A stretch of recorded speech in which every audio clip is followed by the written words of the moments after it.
Olá, boa noite.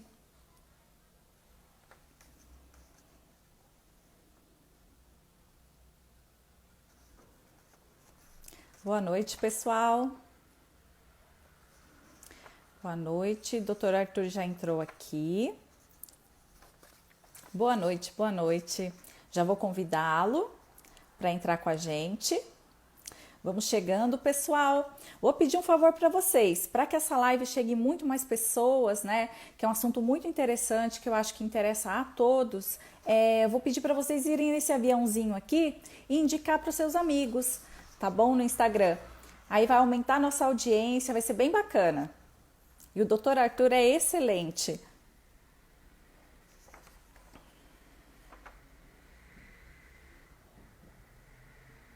Arthur?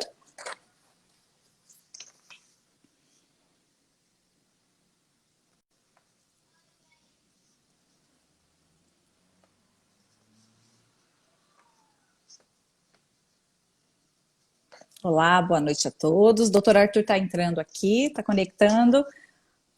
Olá. Tudo bem, Maria? Oi, Tá me doutor, vendo? tudo bem? Oi, tudo bom, Estamos. querida? Como é Tá que você ótimo, está? o áudio Até também, que enfim, tudo né? Hoje deu ótimo. certo. Ah, Hein? muito bem, graças a Deus. Lógico que ia dar Que bom. certo, né? Primeiramente, doutor, muito obrigada por aceitar fazer essa live comigo, pela sua disponibilidade, viu? É uma honra para nós termos você aqui. É um prazer para mim. Obrigada, doutor. Bom, o pessoal está chegando aqui, boa noite a todos. Hoje eu estou aqui com o doutor Arthur Lemos, que é médico, professor de prática ortomolecular, escritor de 14 ou 16 livros, doutor? 15. 15 livros. 15 livros de medicina ortomolecular. Não é para qualquer um, né, doutor? Doutor é Muito trabalho. mestre na orto, com certeza. E hoje a gente vai falar de distúrbios gastrointestinais. Bom, doutor, sabemos que esses sintomas todos gastrointestinais, como cólicas, gases, inchaço, né, algumas alergias também, acometem muitas pessoas. São sintomas muito comuns. E eu acho que até por isso, né, por serem tão comuns, muita gente não procura tratamento para isso porque acha normal, né? E esses distúrbios gastrointestinais costumam ter vários fatores, né? Várias causas. Conta um pouquinho para a gente, doutor, as causas mais comuns desses desconfortos. Não, o desconforto como você falou, é bastante comum e de causas bastante divergentes, né? Por exemplo, você tem reações alimentares, por exemplo, incompatibilidade de alimentos, né? Tem pessoas que têm intolerância à lactose, por exemplo, para provocar gases, enjoos.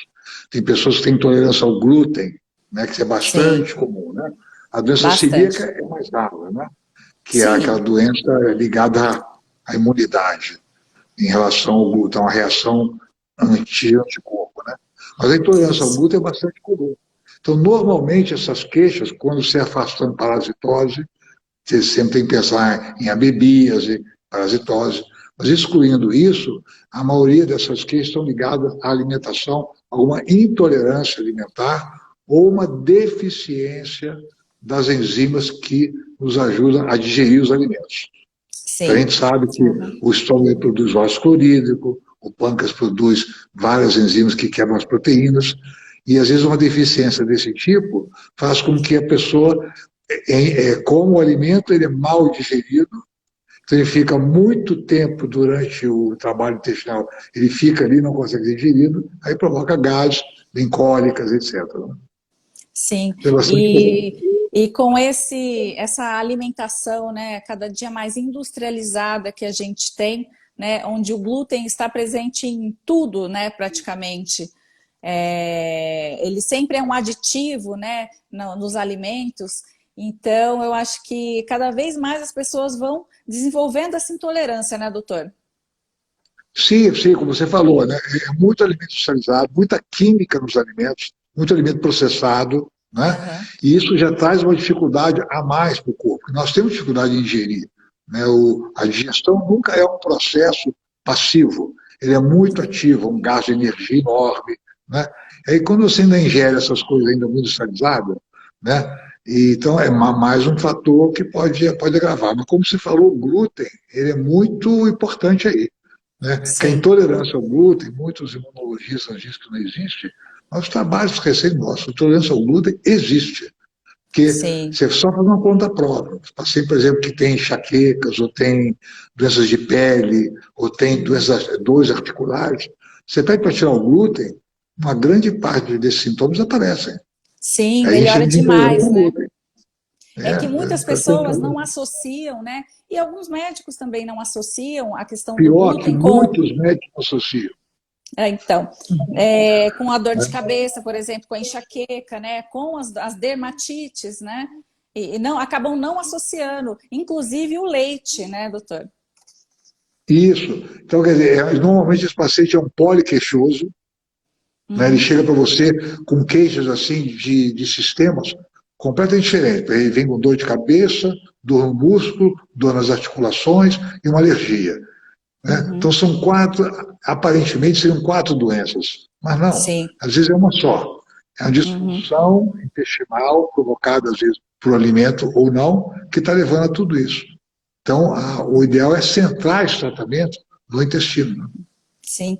E muitas vezes também, né, doutor, as causas desses sintomas, eu acho que também pela alimentação, né, o excesso também de ingestão de álcool, entre essas químicas todas, também pode ir causando uma desbiose, né, doutor? Causando uma inflamação, né, uma hipermeabilidade intestinal que vai causar, sim, diversas doenças. Conta um pouco pra gente por que que essa hipermeabilidade ela acontece, doutor? Exato. O intestino ele tem o alimento, né?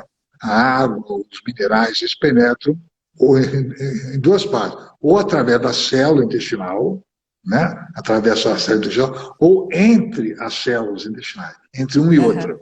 Né? Ali, Sim, então, é uma região, né? Que controla a entrada de água e de íons. Tá? E tem sim. muito regulado, são várias proteínas, a zonulina, muito conhecida, a ocludina, a claudina, são várias proteínas que regulam, isso é um sistema extremamente sofisticado. E, muitas vezes, um processo inflamatório externo, isso quer dizer, ou uma desbiose intestinal, ou, no caso do glúten, pode disparar uma abertura desses poros, que eles Sim. são muito fechadinhos. Né? De Uhum. repente, um processo inflamatório abre esse poro e aí toda sorte de produtos do intestino, como toxinas, pedaços de bactérias mortas, conhecido como Uhum. liposacarídeo, entram na corrente sanguínea do hospedeiro e aí vem uma resposta imunológica muito exacerbada às vezes. É conhecido Uhum. como leaky gut, né?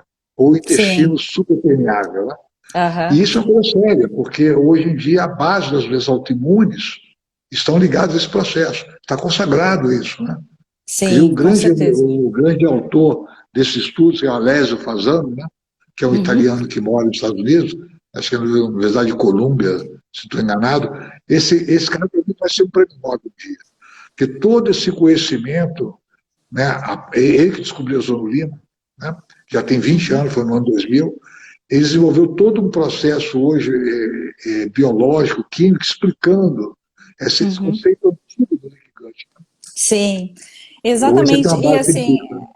hoje tem uma base científica e eu acho assim a ortomolecular ela está muito adiante, né? Ela está muito à frente disso tudo, né? Porque a gente fala na ortomolecular de probióticos de intestino há muitos anos, não é, doutor? Há muitos anos. Olha, eu entrei na ortomolecular em 89, 90. Já se falava. Só tinha Então, lactobacillus acidófilos e bifidobactéria bífido. Só tinha esses dois. Né? exatamente, no Mas mercado. já se E mesmo falava em assim a 1990. indústria não aceitava, né, doutor? Nem a indústria, Nunca, nem a medicina mais tradicional, né? Mais nunca. rigorosa. Isso. Tanto que a expressão leaky gut era mais usada pelos médicos alternativos, vamos dizer assim, né? E Uhum. até por não médicos nos Estados Unidos, né? Que não médicos que lidavam com as doenças chamavam isso de leaky gut. Sim, Hoje você vê em trabalhos científicos essa expressão. uhum, Quer com dizer, os certeza. cientistas incorporaram a expressão leaky gut, que era uma coisa, assim, vamos dizer assim, popular. Não era um Uhum, termo. E hoje você uhum. usa trabalho, leaky gut, leaky gut. Falta agora alguns médicos aceitarem isso. Sim, com certeza. Mas aí eu acho que sim, nos últimos anos, né, tem se falado tanto de probióticos, tanto é que a indústria lançou uma infinidade de probióticos, né, industrializados, só que muitas vezes com uma, duas cepas, pouquíssimas cepas, né, que nem sempre são e hoje assim, a variedade de cepas específicas é muito grande, né? Então eu acho que como a gente já falava disso há muito tempo. E agora é como se tivessem descoberto o Brasil, né? Muita coisa acontece dessa maneira. Sim, quer dizer, então tem uma vantagem também, é que quando você manipula probiótico, você personaliza o teu tratamento, né? Sim. Então, muitas vezes eu procuro manipular um probiótico, dois, três ou quatro probióticos, dependendo da patologia do paciente. Uhum. Né? Você Uhum. manipula a Sim. dose, manipula a quantidade de cepas que você quer, melhor, o tipo de cepas. Então, para a doença de Crohn, você tem um probiótico. Com ulcerativa, Uhum. você tem outro. E para a doença autoimune, para abaixar cortisol, você tem probiótico hoje em dia. Uhum. Tudo com trabalhos Exatamente. científicos, randomizados, duplo cego, né, que você pode Uhum. confiar. Né? Sim. Então, a manipulação de probiótico hoje é interessante, tá? Porque hoje a tecnologia chegou também nas manipuladoras, né? Uma coisa muito Uhum. forte hoje em dia isso. Sim. E, doutor, é muito raro, eu acho, que aparecer um paciente no consultório que não tenha desbiose, né, doutor? Com o estilo de vida que nós temos, não só da alimentação, né? Em relação a estresse também, que influencia muito, ansiedade, né? Problemas emocionais. Não, sem dúvida. Hoje existe um eixo chamado microbioma cérebro, Uhum. né? Então, por exemplo, o estresse do cortisol, ele modifica a microflora. Né? O Sim. estresse modifica a microflora, então a ansiedade. Então, por isso que essas pessoas ansiosas e tensas têm muita queixa digestiva. Uhum. Com Porque é certeza. óbvio que é uma relação muito profunda entre um e outro, né? Aí você Uhum. também tocou no assunto do álcool. O álcool é outra forma de você também reduzir muito a tua flora, né? O Sim, uso com de certeza. analgésicos, de anti-inflamatórios, não é Uhum. só, né, antibióticos, tudo isso é muito importante. Então é muito comum Influencia mesmo. demais, né? É Doutor, raro você, um paciente, você já no consultório, você tem que fazer uma anamnese, tem uma determinada hora que você vai fazer uma aham, anamnese no paciente, você tem que explorar isso, essa parte sim. do intestino. Seja ele um paciente neurológico, cardiopata, Uhum. depressivo, você tem uma hora que Sim. você vai ter que interrogar sobre isso. Aham, com certeza. Por isso que o intestino é o segundo cérebro, né, doutor? É o segundo cérebro. Eu falei até, eu dei um workshop de psiquiatria, né, nas 2 semanas anteriores, né? E eu falei, e eu tinha alguns psiquiatras, metade do pessoal era psiquiatra mesmo, né? Eu não Uhum. sou psiquiatra. Eu falei assim, olha, vocês já aprenderam a cuidar do primeiro cérebro. Vamos ter que aprender Sim, agora a cuidar do segundo. cuidado segundo. Não tem mais Exatamente. jeito. Porque Né? muitas vezes você corrige até uma depressão, né, tratando o intestino. Não, mas isso já tem trabalho publicado, né? Muitos, Foi né? publicado Muitos sobre também. isso. Já tem Uhum. trabalho publicado, dizendo que esse processo inflamatório, às vezes, precede a depressão, Uhum. principalmente em velho, idoso. Sim. O Aham, idoso inflamado, os trabalhos mostram que um bom número desses caminha para depressão. Então, uhum. tratar o intestino hoje pode estar prevenindo muita coisa em medicina. Com certeza. E, doutor, vamos falar de uma patologia, acho que é uma das mais comuns, das mais faladas, que é a gastrite crônica, né? Muitas Uhum. vezes que não tem idade para aparecer, muitas vezes aparece na adolescência mesmo, para aqueles pacientes também muito ansiosos, né? Ou que tenham realmente uma alimentação muito ruim. E conta pra gente as principais causas dessa gastrite e as formas de tratamento, né? As opções que nós temos no mercado. Bom, aos nossos olhos, a gastrite está muito longe da visão do gastroenterologista. Porque Aham. gastrite, para nós, é uma inflamação da célula parietal, ou célula principal do estômago, que é a célula que fabrica ácido clorídrico. Quando essa célula inflama, você perdeu o teu ácido clorídrico. Então, Uhum. para nós, gastrite é falta de ácido, e não Sim. excesso. Excesso é úlcera. Uhum. Se Com você pegar a certeza. bula, por exemplo, de remédios aí, tipo omeprazol, né, ele não está escrito tratamento para gastrite. na bula, tá? Assim, para úlcera, esofagite, refluxo e tal. Então, a gastrite é uma inflamação. A célula ficou inflamada, doente, não produz mais o ácido clorídrico, com isso acontece duas coisas.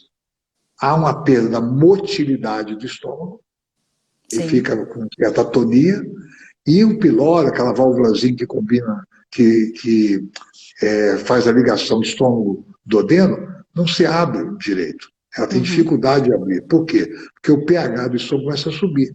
Quando você não tem ácido, o pH vai para 4, para 4,5, para 5. Né? O que Uhum. acontece? Refluxo. Então, se Refluxo. o estômago não contrai e a válvula não abre, a tendência é o refluxo. Esse Uhum. refluxo, ele vai para onde? Para o esôfago. Só que o esôfago é um pH neutro 7.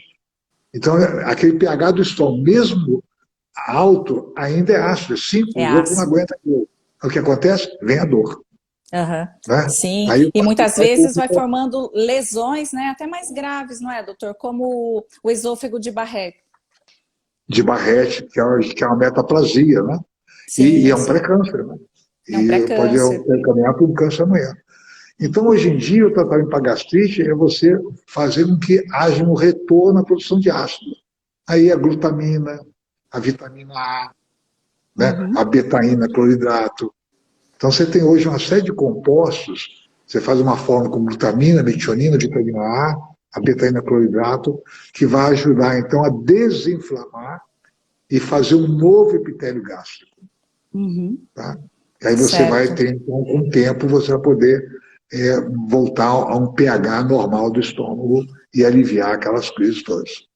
Entendi, doutor. A Eliane aqui perguntou qual o melhor anamnese para diagnóstico de doenças ou deficiências intestinais, doutor? Melhor anamnese? Seria algum exame, né? No caso. Não, Deus é exame. Exames é bom. Você não pode deixar de avaliar os exames. Nunca nós podemos deixar de avaliar os exames clássicos da medicina. Né? Então, a Sim. endoscopia digestiva é obrigatória. Tá? Aham. Um exame que eu gosto muito para avaliar assim, a parte digestiva é a coprologia funcional, que é um Ah, que exame de legal. tese que você avalia como está o processo digestivo do paciente. Então, aquela Sim. proteína que ele comeu, que ele está digerindo, aquela Uhum. gordura, aquele amido, isso tudo a coprologia fala. Então, por exemplo, apareceu lá no exame, proteína mal digerida. Você Sim. vai pensar o quê? Está faltando enzima para digerir proteína. A gente pode passar, então, uma bromelina, uma papaina, para Uhum. ajudar o indivíduo. Se apareceu, por exemplo, amido mal digerido, você pode pensar, bom, está faltando uma amilase. Então, a gente passa lá, Sim. prescreve uma amilase vegetal. Né? Uhum. Então, é um Sim. exame simples de fazer, os convênios pagam, e ele é barato, mesmo particular, e te dá muita informação do processo digestivo. Outros Sim. exames, para você saber se o intestino está hiperpermeável, a zoonina, né, que pode ser feita no sangue ou nas fezes. Então, Aham. são exames assim, são 2 exames bastante importantes que a gente pode fazer para avaliar tudo isso. Sim. E um grande problema, né, doutor, que a maior parte dos tratamentos da gastrite é com o inibidor da bomba de prótons, né? Que são os óis da vida, né? Omeprazol, Isso. lansoprazol, né? Aí acaba Uhum. piorando muitas vezes o quadro do paciente, né? Pelo uso crônico dessa medicação, né? E muitas vezes pode tornar realmente o paciente depressivo, né? Porque ele acaba também não digerindo mais os principais alimentos, né? Não absorvendo os principais nutrientes. Isso, que você está provocando uma hipocloridria mais grave ainda com o remédio. Quer Aham, dizer, sim. você já não tem ácido clorídrico pela gastrite, aí você usa o omeprazol, você piora mais ainda a hipocloridria. Com isso, Aham, você não vai absorver os minerais, cálcio, ferro, a vitamina metilfolato, não vai quebrar a proteína, então você não vai ter uhum, aminoácido suficiente. Tá? Você vai sim. virar um bariátrico funcional. Sim, Né? Você verdade. come, mas não digere. Isso vai levar à osteoporose, a quadros depressivos, a Uhum, falência de muitos órgãos. Então, é muito importante você tentar voltar ao pH normal. Você perguntar, mas espera aí, se o omeprazol faz uma hipocloridria mais forte ainda, por que ele uhum. melhora a dor? Ele melhora. Ninguém vai Melhora. discutir, ninguém vai Aham, discutir ele melhorar. Mas ele melhora, mas te trazendo um preço muito alto. Ele sobe aham. tanto o pH do estômago que iguala com o pH do esôfago. Aí, Sim, quer dizer, mas não consertou o problema. não E hoje em consertou o dia, problema. uma das causas mais comuns de câncer de estômago é o uso desses compostos, Entendi. seja ele qual for. E muitas vezes realmente o câncer ele vai com o número de lesões, né, em cima de lesões e vai realmente alterando todo esse epitélio do estômago e do esôfago, né, doutor? Você tem que tentar renovar o epitélio. É importante a vitamina A, que Aham, toda vez que você quiser consertar um epitélio, renovar um epitélio, a vitamina A ela é trófica, né, das glucosas, e a glutamina, que é um outro aminoácido muito importante quando você quer tratar epitélio. aham. Aí 1, 2, 3, 4 gramas por dia de glutamina. E para melhorar essa hipocloridria, né, doutor? Melhorar a quantidade de ácido clorídrico nesse estômago. O doutor costuma usar a betaína também? Betaína, cloridrato, Aham. eu mando fazer cápsulas de 150 a 200 miligramas, e eu passei para tomar 1, 2, 3 cápsulas antes da refeição principal, tá? Que Uhum. ela vai fornecer as calorias e vai ter o processo digestivo. Simultaneamente a isso, você tem que regenerar o epitélio, né? Aquela Sim. vitamina A. Eu gosto Uhum. muito também, como anti-inflamatório da mucosa, a Uncária tomentosa, que ela Sim. é muito interessante para isso aí Que é a também. unha de Tá? gato, né, doutor? Isso, e também a espinheira santa. Então, Espinheira uma santa forma que tem excelente. Uncária e espinheira santa, 300 miligramas da espinheira santa, por exemplo, é muito interessante para o estômago. Uhum. E quando a Anvisa deixa, associa ao anemia, o Qual, vioral, doutor? Desculpa. Qual? aloe vera, Ah, aloe aloe vera é vera. Isso excelente, quando a Anvisa sensacional. deixa, quer dizer, É não verdade. quer uso oral, né? Aí põe lá a aloe vera, que é um grande anti-inflamatório de Uhum. estômago. Sim. O alcaçuz também, né, doutor? Sem dúvida, Funciona muito 200 bem. miligramas de alcaçuz. Então, uma forma que tem cária, alcaçuz, espinheira santa, aloe vera, de 8 em 8 horas, vai fazendo daqui um mês, você começa a reduzir já esses prazóis da vida. Uhum. Certo. E em relação ao esôfago, doutor, ao refluxo, né, esofágico, tem mais alguma causa que possa ter, além da alteração de pH? Pô, você tem as inflamações contínuas do esôfago, né? Por álcool, Aham. por cigarro, pode dar uma fibrose no final, né? E você perdeu o esfíncter, né? O esfíncter Ah, sim. inferior, né? Então você pode fazer uma Entendi. fibrose ali, por álcool, por cigarro, né? Uhum. Sim. E aí evoluindo, esse você falou de esôfago de Barré, né? Que é Isso. uma metaplasia, né? Que vai Uhum. modificando, e aqui fica uma fibrose, pronto. Não tem Sim. mais jeito. No caso do esôfago de Barré, então, também seriam com anti-inflamatórios e regulando o pH do estômago também, né, doutor? Isso, que a saúde do tubo digestivo é manter o pH de som muito baixo. Aham. Ele está em torno de 1,5, 2. E a gastrite é exatamente o contrário. Começa a subir o pH e daí vem a lesão. Né? Com Certo. o pH E, baixo, você contrai o estômago e abre o pilório. Quer dizer, esvazia o estômago com facilidade, reduz o refluxo. entendi. E existem muitas gestantes, doutor, que reclamam muito de aumento, assim, de aparecimento do refluxo, né? Muitas não tinham antes da gestação e Uhum. começam a ter. Tem alguma causa também além da alteração É de pH? provavelmente pela pressão, a pressão intraabdominal, né? Muito Aham, grande, né? Aí sim. dificulta o isolamento gástrico, então a gente tem que dormir, ficar numa posição mais recostada, né? Aham. Porque a pressão ali aumenta bastante. Né? Sim. Agora, doutor, tem muitas doenças também autoimunes, né? Aí eu pergunto para o doutor: é legal, é interessante que o paciente seja tratado com cada especialista sobre as doenças autoimunes, seja Hashimoto com endocrinologista, doença de Crohn com o gastroenterologista, ou realmente ele tem que ser tratado como um todo, né, doutor? Isso é uma opinião particular minha, eu coloquei isso até em livros, né? Eu Uhum. acho que, por exemplo, o colega endocrinologista, o Hashimoto, o reumatologista, reumatoide, eles poderiam são importantes, às vezes, para o diagnóstico, né? Cada um deles, e até para o manuseio das drogas, principalmente o reumatologista, que são drogas muito que tem muita experiência clínica para manusear todas aquelas drogas. Sim. Mas pode acrescentar aí o neurologista, Sosbúrdia, por exemplo, ou o gás no Crohn, mas teria que ter um médico ali também para tratar da autoimunidade, coisa que eles não fazem. Eu nunca vi um endocrinologista tratar um Hashimoto preocupado com a doença autoimune. Ele quer colocar o TSH em 1,5. Sim. Né? Ele não tem preocupação de onde vem aquela autoimunidade. E se você tem uma doença autoimune, a chance de ter uma segunda é muito grande. Ou uma terceira. Então, você tem que ter um médico que... Bom, qual é o seu médico? Aliás, o paciente tem que mudar também. Eu escrevi isso. Né? Você vai, eu tenho Hashimoto, eu tenho esclerose. Não, eu tenho uma doença autoimune. Essa que eu não sabia. Que no caso dele foi na tireoide, no outro foi no cérebro, no outro foi na articulação. Mas é uma doença só. Então tem que ter um médico para ver, centralizar tudo isso. Se esse médico não tivesse, por exemplo, experiência para receitar um antirreumático, aí está com o reumatologista. Né? Se ele não tivesse dificuldade em receitar hormônio tiroidiano, pede ao colega para ajudar.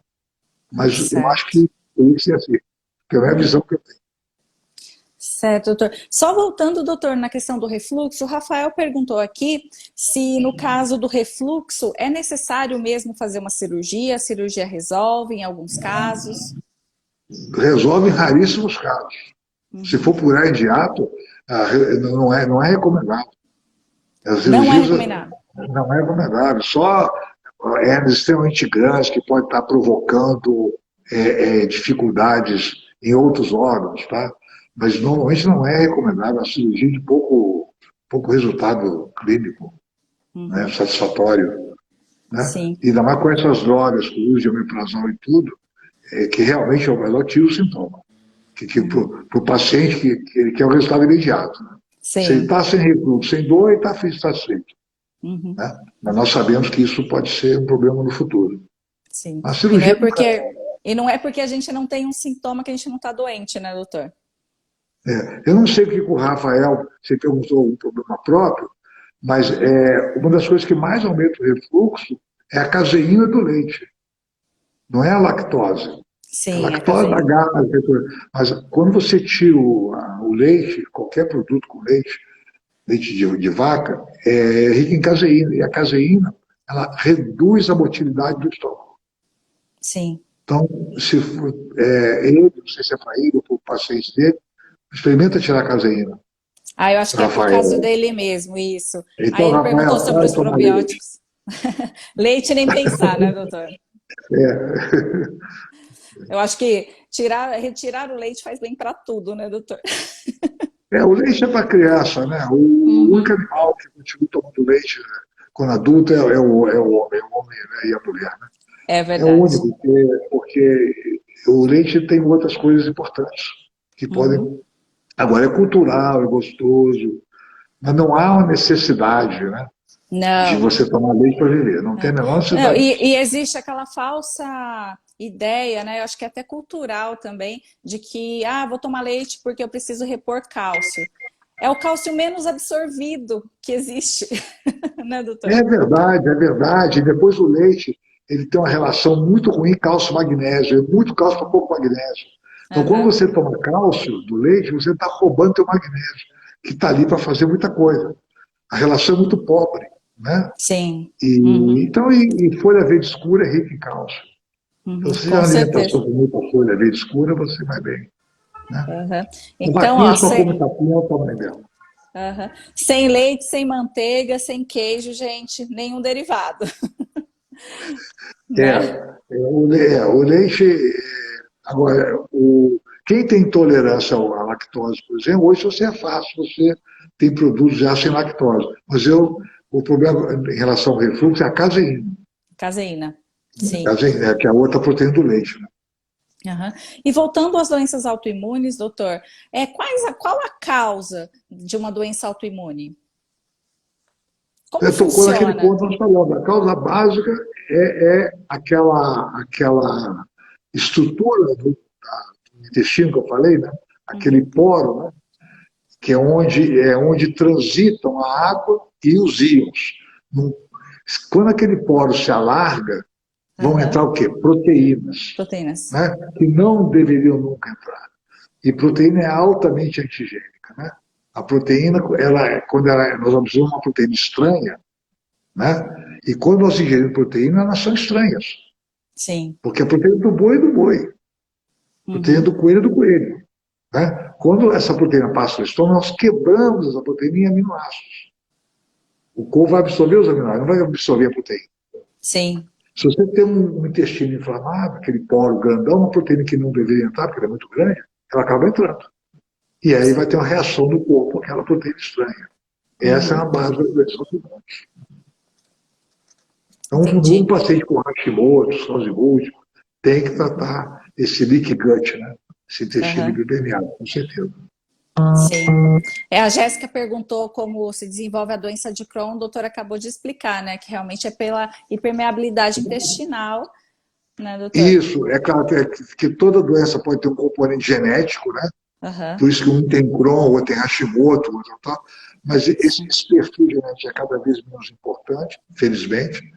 É muito mais importante ao meio ambiente, o estilo de vida, né? Que cada um tem. Tipo de alimentação, inflamação, estresse. Mas o Crohn é uma doença autoimune. Certo. Difícil, desculpa, doutor. Não, pode de continuar. difícil controle o Crohn. Sim. É uma doença difícil, né? Outra doença difícil é a colite ulcerativa também, né, doutor? Também. Mas existe, você pode usar, tanto para o Crohn quanto para o colite ulcerativa, tem boa resposta com probiótico. Né? E tem também o ácido butírico, que ele é um ácido produzido por bactérias intestinais, hoje já está disponível. Eu não sei se ele já chegou aqui no Brasil, o butírico, mas lá fora já está disponível. O butírico não existe aqui, mas existe o hidroxibutírico. Eu tenho que ver que é a mesma coisa. Porque os trabalhos mostram que para Crohn, para ser intestino irritável, por exemplo, ele é muito interessante, 300 miligramas dele. Tem vários trabalhos, faz um efeito muito, muito melhor, às vezes, que essa mesalazina, anti-inflamatório intestinais. Né? Sim. É muito interessante esse butírico. A Jéssica perguntou se a colite ulcerativa pode se desenvolver para uma doença de Crohn. Não. Pode começar com uma, não. São coisas separadas. São coisas separadas. E além desses anti-inflamatórios intestinais, probióticos, existem outros tratamentos mais utilizados quando a doença é mais grave? Mas de que doença? De qual doença? Da doença de Crohn. Da doença de Crohn. Você tem a parte alopática, né? Você está usando esses IMABs, né? Esses antígenos que estão usando, que aí eu não tenho experiência com eles, né? Sim. Mas você tem, basicamente, são os probióticos, os pré-bióticos, tá? E, por incrível que pareça, naltrexona em doses muito baixas, né? Eu tenho alguns pacientes que usaram naltrexona, 4,5 miligramas da naltrexona, né? Ela tem um efeito anti-inflamatório de estabilidade imunológica muito grande. A naltrexona é usada para tratar viciado em heroína, né?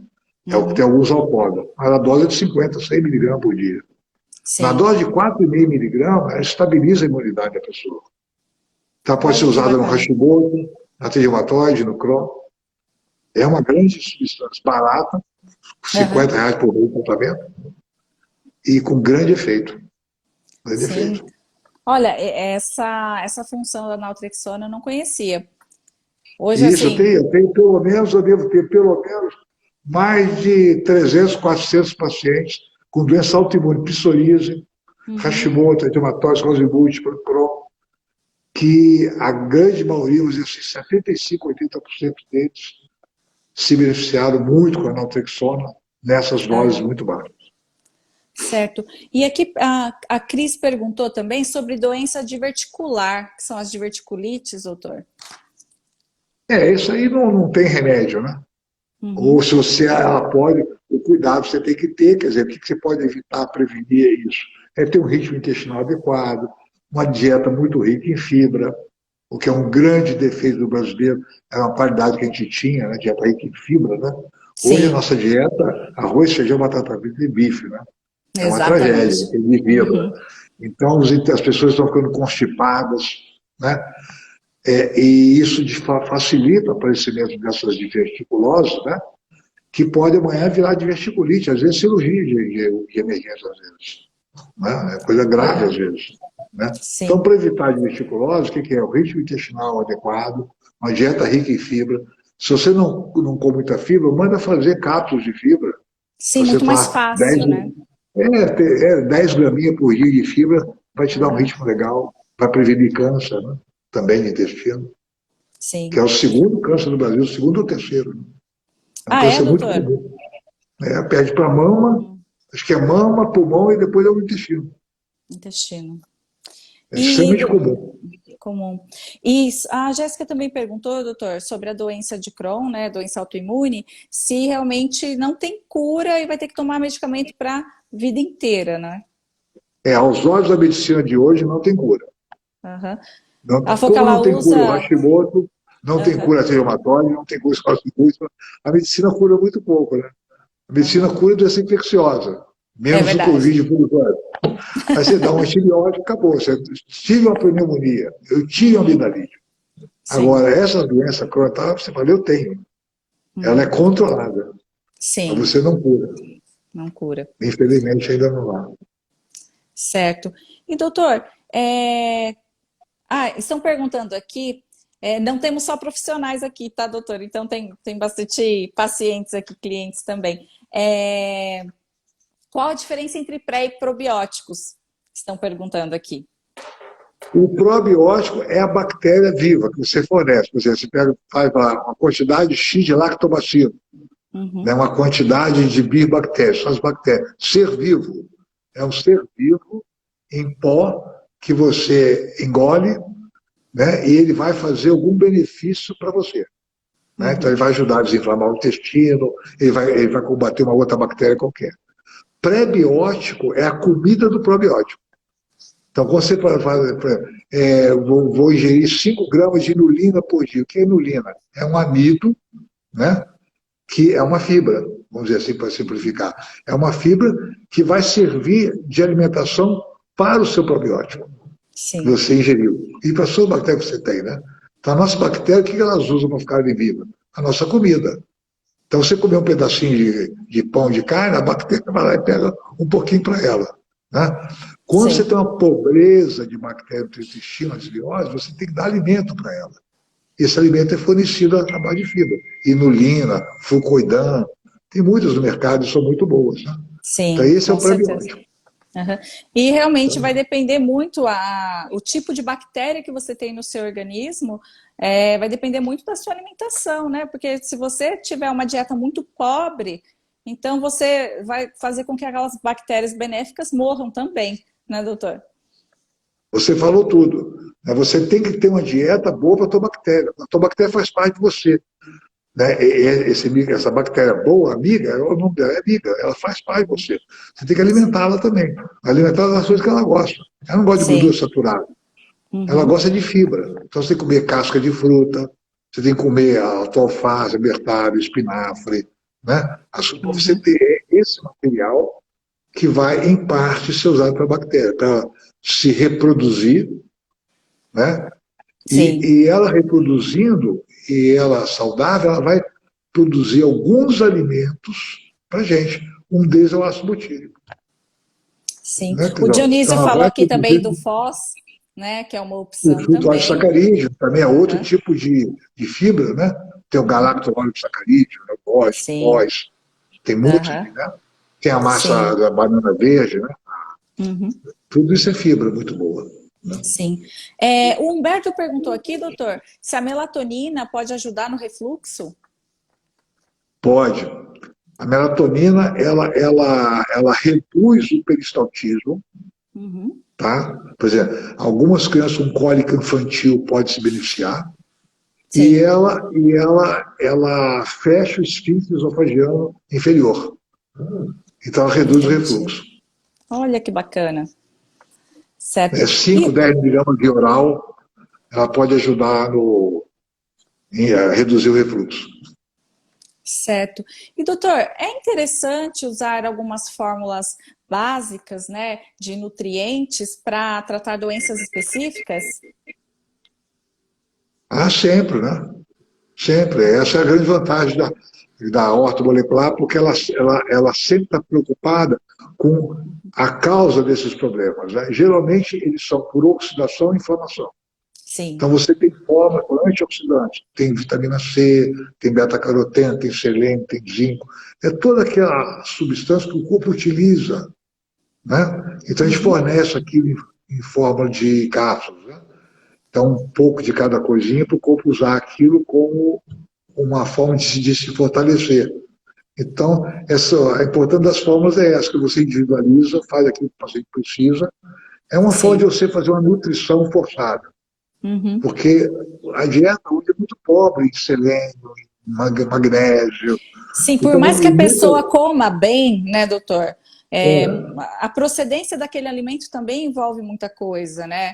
A quantidade de nutriente que tinha no solo, cada vez né? menor, Cada vez cada vez menor. menor. Por exemplo, o solo brasileiro é paupérrimo em magnésio e selênio. Sim. É a característica do nosso solo. Uhum. Então, você, por melhor, como você falou, por melhor que você coma, você não consegue tirar tudo. Tem que comer, por exemplo, uma quantidade enorme. Você Sim. tirar uma grama de vitamina C, hoje em dia equivale mais ou menos a 12, 15 laranjas. É muita coisa, né? É muita coisa, né? Não dá. Então, você tem Fora então que. fazer sempre suplemento. O, Sim. o suplemento nunca substitui a dieta, Uhum. que é um erro. Ah, Sim. estou tomando suplemento, não posso comer qualquer coisa. Não pode. Não. Tá? A dieta é dieta. O suplemento é fundamental, principalmente nos idosos, quem faz cirurgia bariátrica, por Uhum. exemplo, que é um desnutrido. Quem está com alto nível de estresse, é um consumo muito grande de vitamina e minerais de estresse. Então, hoje, aquelas pessoas são portadores de doença crônica, os hipertensos, Sim. os diabéticos, né? Uhum. Eles têm que ter um aporte melhor desses compostos. Sim. É, perguntaram aqui também, doutor, se probióticos em crianças com TDAH é indicado, quais as melhores opções? Olha, com certeza é indicado, porque muitas dessas crianças não é um probiótico que está levando a doença dela. Mas, Uhum. mas, com certeza elas têm um processo inflamatório ali do intestino. Isso é muito comum em criança, porque criança se alimenta muito mal em geral, né? Muita bobagem, muito doce, muito nugget, McDonald's da vida. Né? Sim, Então, essa é uma flora muito pobre, pode levar a criança a ter dificuldade em sentir-se bem com patologia. Insônia em criança, criança irritadiça. Criança que já controlou, por exemplo, urinar na câmara, já não tem mais isso, volta a ter. Tá? entendi. Criança Aham. com sonolência excessiva, tudo pode estar indicando um processo inflamatório sair do intestino. Muita Certo. Coca-Cola, Sim, criança. refrigerante, Isso né? É um dizima a veneno, flora. doutor. Aham. Coca-Cola, essas coisinhas todas, né? Isso dizima a flora. Então, as mães têm que estar muito atentas a isso, né? A Sim. esse problema. E sobre os probióticos, né, doutor? É, quando surgiram os probióticos no mercado, né, as opções que tínhamos eram muito pequenas, como o doutor falou, eram acidófilos. Tanto é que depois, nas drogarias, você encontrava só acidófilos, todo mundo se entupia só de acidófilos. Aí E é aquela verdade, hiperpopulação de acidófilos, né? é Nenhum verdade. probiótico mais no organismo. E esse uso indiscriminado prejudica bastante a saúde, né, doutor? É indiscriminado e por longo tempo, né? Probiótico é Sim, uma coisa para você durar 2, 3 meses e tem que dar certo. Se não der certo, muda. isso. Uhum. Porque ele Isso tem mesmo. que trazer um benefício, não é de longuíssimo prazo. Ah, estou tomando há 2 anos isso aqui não melhora. Está tudo errado. Uhum. Não Sim, existe isso, né? Eles são muito interessantes por isso. Eles são práticos de tomar, não tem efeito colateral e trazem benefício a curto prazo. Tá? com Então, certeza. e hoje o importante, para cada patologia, isso é o que é legal, você hoje já está colocando os probióticos importantes para cada lugar. Esse Sim, conhecimento dos últimos anos, você está personalizando qual é o probiótico para aquela doença, para aquela pessoa. sim. Daí a E vantagem da hoje, manipulação muitas vezes, porque você personaliza. sim, aí vão passando os meses, vai mudando, né, a formulação, as cepas utilizadas. Exatamente, então você tem que ter essa acessibilidade, entendeu? É para melhorar logo. Melhorou, você troca de cepa, toque de diagnóstico, faz alguma coisa, que isso tem que caminhar rapidamente no tratamento com resultado bom, né? Sim. Para quem não conhece, hoje, assim, a gama de probióticos que existem, assim, específicos é enorme, né? Existem os probióticos para dermatite, existem os probióticos para doenças respiratórias, Para existem os baixar probióticos colesterol, para baixar colesterol, para emagrecer, né, doutor? Para exatamente. obesidade, né? Então, Isso, existem, assim, uma infinidade. Eu falo que a cada mês vai chegando mais probióticos novos e, assim, é excelente, né? é um Ah, conhecimento científico, né? Então você começa a sim, dar mais tiro no alvo, né? aham, com Então você começa a certeza, ficar cada vez mais certeiro, né? Tratamento, né? com certeza.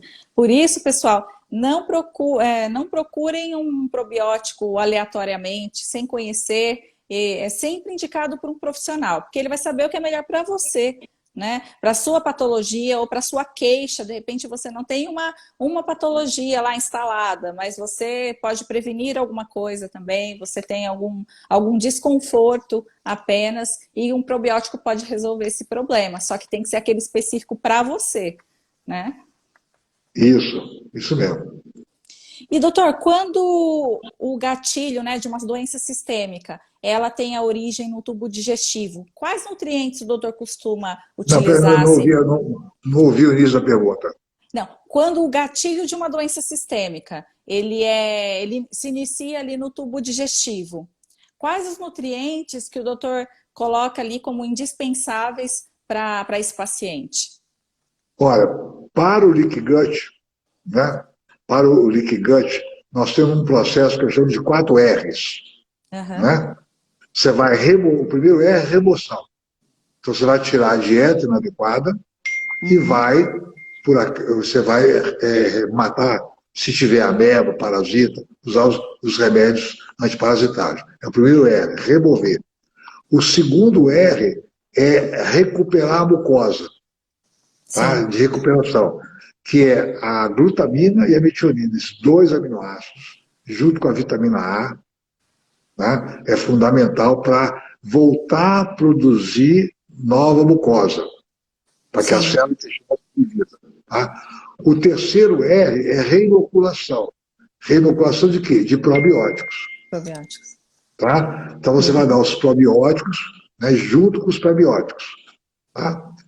E depois você tem um outro R, que é o R de você recolocar possíveis fibras que sejam baixas. Aí entra o ácido clorídrico, fibra não, enzimas. Aí entra o enzimas. ácido clorídrico, a lipase, a amilase, a protease. Então, é uma técnica 4 R's feitas simultaneamente para Sim. você recuperar a mucosa.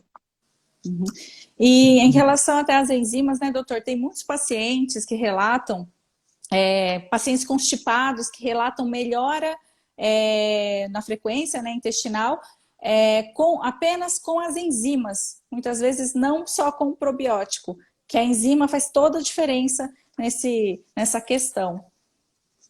Sem dúvida. Porque, por exemplo, vamos supor que você não consiga digerir bem as proteínas da sua alimentação. Você come carne e não consegue digerir. Ela fica no intestino e entra num processo de putrefação, quer dizer, Aham, apodrecer. sim, Com isso, você para o intestino com isso. Né? Aí você usa uma enzima vegetal, uma protease, bromelina, papaina, como você falou, às vezes nem precisa nem do probiótico. Só a sim, enzima já resolve o problema. já Daí a resolve. importância daquele exame que eu falei da coprologia. Fazer um exame, você estudar como você digere os seus alimentos. Aí Sim. ele vai te dar as dicas, entendeu? Uhum. Bom, você E pode é ter assim, interessante. a gente fala assim, eu como carne e fico empanzinado até de noite. Sim, Você pode suspeitar, então alguém não está digerindo a carne. Aí você com vai e certeza. faz a protease, né? Uhum. Quando eu como amido, pão, eu fico inchado, a barriga fica inchada. Então você pode Sim. ter, bom, eu vou dar uma amilase, então. Você pode ir sim na clínica, né? Mas se Aham. você não tiver o exame na mão, pela clínica você já pode suspeitar de alguma coisa que está errada. Com certeza. O doutor Marco perguntou aqui, doutor, se a cúrcuma é um bom anti-inflamatório intestinal. Olha, a cúrcuma ela é para quase tudo, né? Porque a cúrcuma ela atinge uma proteína dentro da célula chamada NF-kappa beta, que é uma proteína que dispara a inflamação. Então, se ela pega aquilo ali, ela vai servir para qualquer tipo de patologia, seja artrite, seja o processo inflamatório do próprio câncer, e seja até o processo inflamatório do intestino. Mas eu não costumo usar a cúrcuma para intestino. Eu prefiro aí o gama-orizanol, por exemplo, do ácido ferúrico, Sim. tá? E a outras coisas que eu falei, um caratomentosa, a espinheira santa. Espinheira santa. A cúrcuma eu não uso muito. E ela tem outro probleminha também, que é a dificuldade de absorção, né? Sim. Então, a cúrcuma, eu prefiro, uso muito no câncer, 1, 2 gramas por dia de cúrcuma. E em processo inflamatório, junto com a boswellia serrana. A boswellia e a cúrcuma é uma duplinha boa para doença articular, por exemplo. A cúrcuma, 500 miligramas de cúrcuma longa e a boswellia, 250 miligramas. É uma boa dupla. Sim. A cúrcuma, quando ela é associada à pimenta preta, né, o bioperine, aí aumenta a absorção. Aumenta a absorção, né? Isso. Absorção, e hoje isso. existe uma cúrcuma mais absorvível no mercado que você não precisa adicionar, né? É curcuvim, né? É o curete. Curete, mas tem também o curcuvim também. Curcuvim, ele é mais novo, isso mesmo. Ele tem 95% de curcuminas, né? Isso, é melhor. É absorvível. Mas a cúrcuma é uma grande substância. Sim. É uma grande substância. E é bom usar na dieta, né? Faz com certeza. Né? Coloca ali com a cúrcuma natural, né, na dieta. Que eu aprecio muito o sabor, é muito agradável. Sim, com certeza. A Clécia perguntou aqui se a gastrite sem o H. pylori, qual a indicação? Seria a correção do pH, como o doutor falou lá no início, né? E usar o antibiótico para matar o H. pylori. A gastrite não é sem H. pylori? Sem H. pylori. É como eu falei, que tratamento, aumentar o ascorito, desinflamar a vitamina A, né? A espinheira santa, tudo de tratamento. Certo. E, doutor, a gente falou do leite e do glúten. Conta pra gente quais são, assim, outros alimentos que o doutor costuma retirar do paciente que tem algum problema, algum desconforto gastrointestinal. Bom, a bebida alcoólica, ela tem que parar um tempo, né? Sem dúvida nenhuma, né? Não é alimento, mas é o que atrapalha muito a inflamação do tubo digestivo, é o cigarro, né? O alcatrão, no caso, não é nem a nicotina, é o próprio alcatrão, ele inflama muito o tubo digestivo, né? E a pessoa engole aquilo, né? Ele acaba engolindo, né? Uma parte do cigarro ele acaba engolindo. E aí o excesso de gordura saturada, então é importante fazer uma gordura mais saturada, que tem uma dieta rica em ômega 3, porque se você não come peixe, né? Uma cápsula por dia de um ômega 3 de qualidade, toxic free, que dê pelo menos 1 grama por dia, né? É importante, né? As frituras, né? Porque isso, um paciente que está com processo inflamatório de tubo digestivo, e logicamente eu tiro todo o leite nesse período, e também o trigo ou até mesmo o glúten. Entendi. Né? Porque você tem que fazer um tratamento anti-inflamatório. Se a pessoa tem uma intolerância ao leite ou ao glúten, você está inflamando a pessoa. Então, eu tiro por um período. Depois, volta a usar o glúten novamente. E o leite, você vai gostar de usar. Então, gordura saturada, fritura, né? O álcool. Né? Algumas pessoas são obrigadas a tirar o café, que a cafeína pode ser muito agressiva para algumas pessoas. Lembrar que mate tem cafeína. Né? O chá preto tem cafeína. Então, tem que, às vezes, dar uma dieta sem esses produtos, né? Sim, e quem piora muito de fome é o leite, né? Porque o leite tem muito cálcio. O leite. O cálcio libera ácido clorídrico. Sim. O ácido clorídrico, ele libera ácido clorídrico. Então, se você tiver algum processo inflamatório ali, o leite pode te incomodar um pouco. Não, com certeza. Doutor, temos mais 4 minutos aqui. Só uma pergunta. Existe uma incidência maior de problemas gastrointestinais nas mulheres? Olha, é mais comum as queixas de dispepsia, de intolerância, é mais comum nas meninas. Né? É mais comum, sim. A questão de constipação também, né, doutor? É muito mais comum nas mulheres, né? Muito mais comum. Né? Sim. Não sei qual seria ser uma explicação, mas é muito mais comum. Essas queixas de dispepsia é mais comum. O homem fazia mais úlcera, né? Na época da Aham. URSS hoje é rara, né? Por causa dos Ah, antibióticos que matam a HPV, isso é ficando cada vez mais rara. A cirurgia de estômago hoje é rara, né? Felizmente, né? Mas sim, essas crises de dispepsia é mais comum nas mulheres, nas realmente. mulheres. Certo. Bom, pessoal, para você que é médico, que está aqui vendo a gente, dias 11, 12, 18 de julho, o doutor Arthur vai estar com o doutor Bruno Zilber também, falando de distúrbios gastrointestinais em um curso maravilhoso de 20 horas de aula, né, doutor? Isso, Então, isso. assim, você que é médico não pode perder esse curso. Entrem no site do Dr. Arthur Lemos, www.arturlemos.com.br e se inscreva nesse curso. É imperdível. Os dois são feras sobre o assunto. Vocês viram aqui que o Dr. Arthur... Bom, o Dr. Arthur fala de psiquiatria, sobre qualquer assunto, né, doutor? Dentro da horta molecular. Dentro da horta molecular. Bom, eu agradeço muito, doutor, pela live de hoje. Foi muito enriquecedora para todos, tanto para os profissionais quanto para os leigos, né, os não profissionais que estão aqui, né, que muitas vezes têm esses problemas mesmo, doenças autoimunes, refluxo, gastrite, foi muito enriquecedor. Agradeço muito a disponibilidade, o tempo do doutor. Não, o prazer Obrigada. foi todo meu, Vanessa, todo meu. Parabéns pelo seu trabalho também. É sempre importante Obrigada. divulgar conhecimentos científicos para as pessoas, né? Tanto Sim. médicos como médicos, isso é muito importante. Parabéns pelo seu trabalho. Gostei muito, foi um prazer enorme. Obrigada, pessoal, pela audiência também. Boa noite. Um abraço a todos. Tchau, tchau. Boa noite. Tchau.